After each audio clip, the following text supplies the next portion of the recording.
नाम की एक प्राचीन जिन्न कैद थी। सायरा की गलती ने फरिश की दादी को हमेशा के लिए उससे छीन लिया, लेकिन फरिश ने अपनी आखिरी इच्छा से सायरा को हमेशा के लिए अपनी गुलाम बना लिया।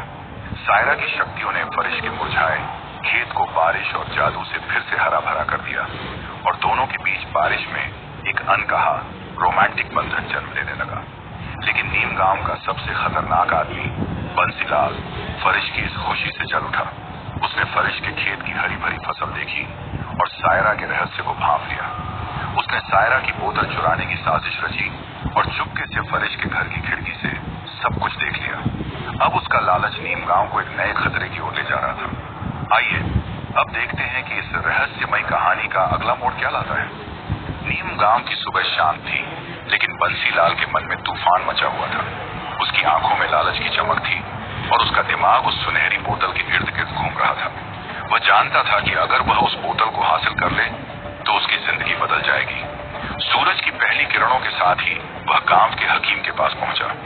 हकीम एक बूढ़ा और चालाक आदमी गांव में दवाइयों और जड़ी बूटियों का व्यापार करता था। बंसीलाल ने अपनी जेब से कुछ मुट्ठी भर पैसे निकाले और हकीम को थमाते हुए नींद की गोलियां मांगी। हकीम ने उसकी ओर संदिग्ध नजरों से देखा, लेकिन पैसे की खनक ने उसकी जिज्ञासा को दबा दिया। उसने एक छोटी सी शीशी में सफेद गोलियां दी, जो किसी को भी गहरी नींद में सुला सकती थी। बंसीलाल ने शीशी को अपनी जेब में छिपाया और एक खतरनाक मुस्कान के साथ वहां से निकल गया। पूरा दिन वह अपने खेत के किनारे बैठा उस बोतल के बारे में सोचता रहा। उसका दिमाग उन तमाम इच्छाओं से भरा था जो वह सायरा से पूरी करवाना चाहता था। धन, वैभव और गांव की हर खूबसूरत लड़की पर उसका वश। उसकी आंखें लालच और खौफ के बीच झूल रही थी।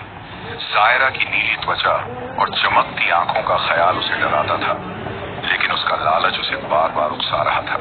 जैसे जैसे सूरज ढलने लगा, बंसीलाल ने अपनी योजना को अंजाम देने का फैसला किया। वह चुपके से फरिश के घर की ओर बढ़ा।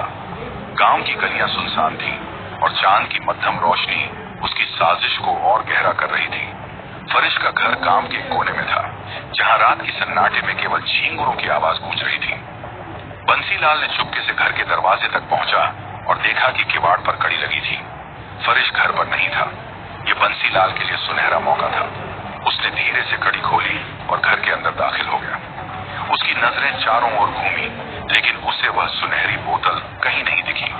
उसने मेज, अलमारी और यहाँ तक कि रसोई की खोजबीन की, लेकिन बोतल का कोई अता पता नहीं था। निराशा और गुस्से से उसका चेहरा लाल हो गया, लेकिन उसने हार नहीं मानी।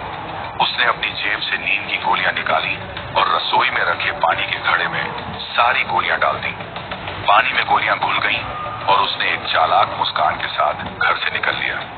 रात के समय जब चांद नीम गांव के खेतों पर अपनी चांदी सी रोशनी बिखेर रहा था, फरिश अपने खेत से थका हारा घर लौटा। उसके कपड़े कीचड़ से सने थे और उसका चेहरा पसीने से चमक रहा था। उसने अपनी जेब से सुनहरी बोतल निकाली और उसे रगड़ा। धुंधला धुआं हवा में तैरता हुआ सायरा की आकृति में बदल गया। सायरा का चेहरा आज रात और भी रहस्यमय लग रहा था। उसकी नीली त्वचा चांद की रोशनी में चमक रही थी और उसकी आंखें फरिश के चेहरे पर टिकी थी। फरिश ने मुस्कुराते हुए कहा कि उसे भूख लगी है। सायरा ने अपनी उंगलियां चटकाई और मेज पर स्वादिष्ट खाना सज गया। गर्मा गर्म रोटियां, दाल और मिठाई की खुशबू कमरे में फैल गई। दोनों मेज पर बैठ गए। फरिश ने पानी का गिलास उठाया और एक घूंट में पूरा पानी पी लिया। सायरा ने भी थोड़ा खाना लिया, लेकिन उसकी नजरें फरिश पर टिकी थी। दोनों हंसते बात करते हुए खाना खा रहे थे और कमरे में एक अजीब सी गर्मजोशी थी।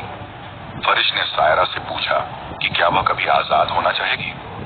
सायरा की आंखों में एक पल के लिए उदासी तैर गई, लेकिन उसने मुस्कुराते हुए कहा कि वह अब फरिश के साथ खुश है। बातें करते करते फरिश को नींद की झपकी आने लगी। उसकी आंखें भारी होने लगी और वह मेज पर ही सिर टिकाकर सो गया। सायरा ने उसे देखा और धीरे से मुस्कुराई। वह धुंध में बदलकर बोतल में समा गई। बाहर खिड़की के पास छिपा बंसीलाल सब कुछ देख रहा था। उसकी आंखें लालच और डर से चमक रही थी। जब उसने देखा कि फरिश गहरी नींद में है और सायरा बोतल में वापस जा चुकी है, उसने मौके का फायदा उठाया। वह चुपके से घर में दाखिल हुआ। उसने फरिश को हिलाकर देखा, लेकिन फरिश गहरी नींद में था, जैसे कोई मृत शरीर। बंसीलाल की हिम्मत बढ़ गई। उसने मेज पर रखी सुनहरी बोतल उठा ली, उसकी उंगलियां बोतल की ठंडी सतह पर कांप रही थी। उसने बोतल को रगड़ा और धुंध हवा में तैरता हुआ सायरा की आकृति में बदल गया। सायरा ने जैसे ही बंसीलाल को देखा, उसकी आंखें गुस्से से लाल हो गईं। उसने फरिश को जगाने की कोशिश की, लेकिन वह हिल भी नहीं रहा था। बंसीलाल ने एक खौफनाक हंसी के साथ कहा कि अब सायरा उसकी गुलाम है और उसे उसकी हर बात माननी होगी। उसने हुक्म दिया कि सायरा फरिश को जान से मार दे। सायरा का चेहरा गुस्से से थर्रा उठा। उसकी नीली त्वचा आग की तरह दहक रही थी और उसकी आंखों में बिजलियां चमक रही थी। उसने एक जोरदार तमाचा बंसीलाल के चेहरे पर मारा और वह उछलकर घर के बाहर कीचड़ में जा गिरा। सायरा हवा में तैरती हुई बाहर आई। उसकी आवाज गूंज रही थी जैसे कोई तूफान आ रहा हो। बंसीलाल डर से कांप रहा था। उसे अब समझ आ गया था कि सायरा कोई साधारण चुड़ैल नहीं, बल्कि एक ऐसी शक्ति थी जो उसे पल में नेस्त नाबूद कर सकती थी। दरअसल फरिश की तीसरी इच्छा ने सायरा को हमेशा के लिए उसका गुलाम बना दिया था। बोतल अब सिर्फ सायरा का घर थी, लेकिन उसकी वफादारी केवल फरिश के प्रति थी। चाहे कोई भी बोतल को रगड़े, सायरा अब सिर्फ फरिश की बात मानती थी। बंसीलाल यह बात नहीं जानता था और उसकी यह गलती उसे भारी पड़ने वाली थी। वह डर के मारे चीखता हुआ भागा और इतनी तेजी से भागा कि उसने पीछे मुड़कर नहीं देखा। सायरा ने उसका पीछा नहीं किया। वह वापस घर लौटी और फरिश को देखा, जो अभी भी गहरी नींद में था। सायरा ने फरिश को बिस्तर पर लिटाया। उसकी नजरें फरिश के मासूम चेहरे पर टिकी थी। उसने पानी का गिलास उठाया और सूंघा। उसमें नींद की गोलियों की अजीब सी गंध थी। सायरा समझ गई कि बंसीलाल ने फरिश को बेहोश करने की साजिश रची थी। वह अपनी शक्तियों से फरिश को तुरंत जगा सकती थी, लेकिन उसे फरिश का सोता हुआ चेहरा इतना प्यारा लग रहा था कि उसने उसे सोने दिया। वह धीरे से फरिश के बिस्तर पर लेट गई। उसकी आंखें फरिश के चेहरे पर टिकी थी। चांद की रोशनी कमरे में झनकर आ रही थी और सायरा की नीली त्वचा उस रोशनी में और चमक रही थी। उसका दिल तेजी से धड़क रहा था। वह हजारों सालों से बोतल में कैद थी, लेकिन पहली बार उसे किसी के प्रति इतना गहरा लगाव महसूस हो रहा था। फरिश की मासूमियत, उसकी हंसी और उसका भरोसा सायरा के दिल को छू गया था। वह धीरे से फरिश के करीब आई। उसकी उंगलियां फरिश के गालों पर फिरी। उसने फरिश के माथे पर एक हल्का सा चुंबन दिया और फिर उसका दिल जोर से धड़कने लगा। वह और करीब आई और अपने होंठ फरिश के होंठों पर रख दिए। ये चुंबन इतना गहरा और भावुक था कि सायरा की आंखें बंद हो गईं। उसकी नीली त्वचा गर्म हो रही थी और उसका दिल फरिश के लिए और तेजी से धड़क रहा था। सायरा ने फरिश के सीने पर अपना सिर रखा और उसकी सांसें फरिश की सांसों के साथ मिल रही थी। वह फरिश के बालों में उंगलियां फिराने लगी और धीरे धीरे उसका रेशमी लिबास फरिश के शरीर को छूने लगा। उसने फरिश की बाहों को अपने हाथों में लिया और उसकी गर्मी को महसूस किया। यह पल सायरा के लिए अनमोल था। वह जानती थी कि फरिश अभी नींद में है, लेकिन उसका दिल फरिश के लिए उमड़ रहा था। उसने फरिश को एक बार फिर से गले लगाया और उसकी आंखों में प्यार की चमक थी। आखिरकार वह धुंध में बदलकर बोतल में समा गई, लेकिन उसका दिल फरिश के पास ही रह गया। उधर रात के अंधेरे में बंसीलाल अपनी जान बचाकर भागा था। वह सीधे अपने खास तांत्रिक के पास पहुंचा, जिसे वह अपना गुरु मानता था। तांत्रिक एक डरावना शख्स था, जिसके बारे में गांव में तरह तरह की कहानियां थीं। उसकी आंखें काली और गहरी थीं और उसका चेहरा ऐसा था जैसे वह हमेशा किसी रहस्य में डूबा हो। बंसीलाल ने उसे सारी बात बताई, फरिश की बोतल, सायरा की नीली त्वचा और उसकी जादुई शक्तियां। उसने बताया कि कैसे उसने बोतल चुराने की कोशिश की, लेकिन सायरा ने उसे तमाचा मारा और वह जान बचाकर भागा। तांत्रिक ने गहरी सांस ली और अपनी काली किताब खोली। उसने बताया कि सायरा कोई साधारण चुड़ैल नहीं, बल्कि एक प्राचीन जिन्न है। उसने बंसीलाल को एक पुरानी कहानी सुनाई, जो 8 साल पहले हरितपल्ली गांव में घटी थी। वहां एक 80 साल के बूढ़े बिलाल को भी ऐसी ही एक बोतल मिली थी, जिसमें एक जिन्न था। बिलाल ने उस जिन्न की शक्तियों का गलत इस्तेमाल किया और गांव की कई लड़कियों के साथ गलत हरकतें की। जब पुलिस ने उसे पकड़ने की कोशिश की तो उसने आत्महत्या कर ली, लेकिन उसकी बोतल का कोई अता पता नहीं चला। तांत्रिक की आंखें चमक उठी। उसने बंसीलाल को कहा कि अगर वह उस बोतल को ढूंढ ले तो वह दुनिया का सबसे ताकतवर इंसान बन सकता है। बंसीलाल का लालच फिर से जाग उठा। उसने तांत्रिक के पैर छुए और हरितवल्ली गांव की ओर रवाना हो गया। रात के अंधेरे में वह बिलाल के पुराने खंडहर हो चुके घर में पहुंचा। घर में सन्नाटा पसरा था। दीवारों पर मकड़ियों के जाले लटक रहे थे। बंसीलाल ने हर कोने की तलाशी ली, लेकिन उसे कुछ नहीं मिला। निराश होकर वो बाहर निकला।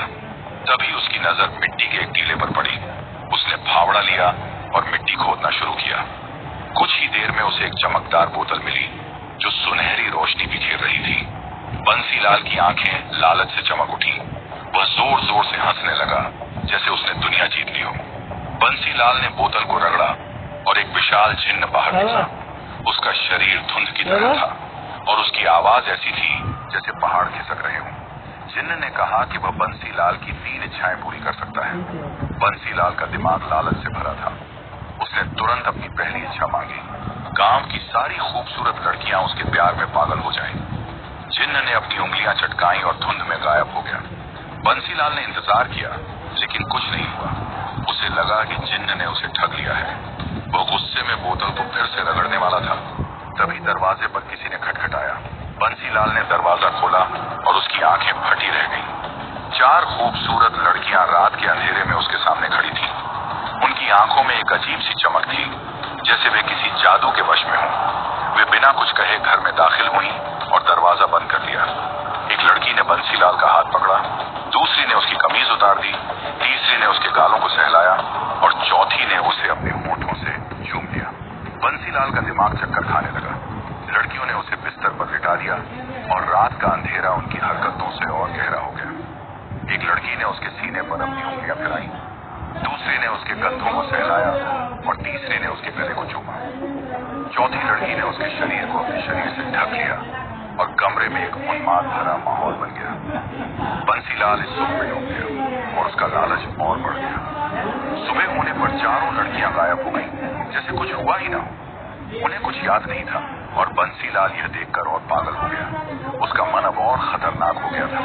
उसने ठान लिया कि वह फरिश को मार डालेगा और सायरा को अपनी गुलाम बनाएगा। अगली सुबह जब फरिश की नींद खुली, उसका सिर भारी था। उसने अपने चारों ओर देखा। घर का सामान बिखरा हुआ था और मेज पर पानी का गिलास उलट गया था। उसे डर लगा कि कहीं सायरा को कुछ हो न गया हो। उसने जल्दी से बोतल उठाई और रगड़ा। सायरा बाहर आई और उसने रात की सारी घटना बताई। कैसे बंसीलाल ने पानी में नींद की गोलियां मिलाई और कैसे उसने बोतल चुराने की कोशिश की। फरिश का चेहरा गुस्से से लाल हो गया। उसने सायरा से पूछा कि वह आदमी कैसा दिखता था। सायरा ने अपनी उंगलियां चटकाई और हवा में बंसीलाल की तस्वीर उभर आई। फरिश ने उसे तुरंत पहचान लिया। यह गांव का सबसे खतरनाक आदमी बंसीलाल था। फरिश का दिल डर और गुस्से से कांप रहा था। उसे समझ आ गया कि अगर बंसीलाल को सायरा के बारे में पता चल गया तो गांव में आफत मच जाएगी। उसने सायरा को कहा कि बंसीलाल को हर हाल में पकड़ना होगा, वरना वो सायरा को छीन सकता है। दोनों ने बिना देर किए बंसीलाल के घर की ओर रुख किया। फरिश को उसका घर पता था। जब वे वहां पहुंचे तो देखा कि घर पर ताला लगा था। सायरा ने अपनी शक्तियों से ताला तोड़ा और दोनों अंदर दाखिल हुए। घर में अंधेरा था और दीवारों पर धूल जमी थी। उन्होंने बंसीलाल की डायरी पाई, जिसमें उसने फरिश को मारने और सायरा को कैद करने की योजना लिखी थी। फरिश का गुस्सा 7वें आसमान पर पहुंच गया। उसने ठान लिया कि वह बंसीलाल को ढूंढ निकालेगा और अगर जरूरत पड़ी तो सायरा की शक्तियों से उसे सबक सिखाएगा। बंसीलाल अब एक नई बोतल और एक नए जिन्न के साथ और खतरनाक हो गया था। उसका अगला निशाना फरिश को मारना और सायरा को अपनी गुलाम बनाना था। लेकिन फरिश और सायरा भी अब बंसीलाल की साजिश से वाकिफ हो चुके थे। क्या बंसीलाल अपनी नई शक्ति से सायरा को कैद कर पाएगा? क्या फरिश सायरा को हमेशा के लिए खो देगा? जानने के लिए इंतजार कीजिए पार्ट 4 का। अगर आपको हमारी मेहनत और यह वीडियो पसंद आई तो एक लाइक जरूर करें। ऐसी और बढ़िया वीडियो देखने के लिए हमारे चैनल को करें सब्सक्राइब और कमेंट में बताएं।